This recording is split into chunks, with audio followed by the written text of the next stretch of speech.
దేవుని వాక్యం వేరొకరు చదువు. ఇంతలో తాము వెళ్ళుచున్న గ్రామం దగ్గరకు వచ్చినప్పుడు ఆయన ఇంకా కొంత దూరం వెళ్ళినట్లు అప్పడగా వారు సాయంకాలం ఆడవచ్చినది, ప్రొద్దు గురికినది, మాతో కూడా ఉండమని చెప్పి ఆయనను బలవంతం చేసేది.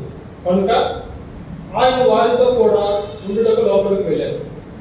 ఆయన వారితో కూడా భోజనములకు కూర్చున్నప్పుడు ఒక రొట్టెను పట్టుకొని స్తోత్రం చేసి దాన్ని విరిచి వారికి పంచిపెట్టగా వారి కన్నులు తెరవబడి ఆయనను గుర్తుపట్టేది.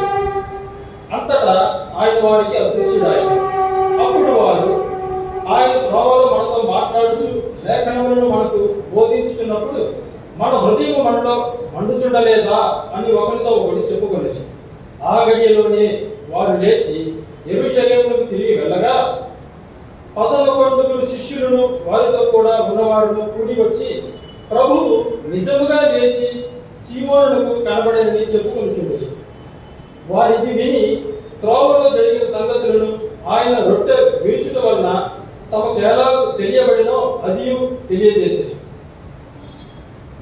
వారు ఇలాగ మాట్లాడుచుండగా ఆయన వారి మధ్యలో నిలిచి మీకు సమాధానం అవునుగాక అని వారితో అనెను. ఆమేన్.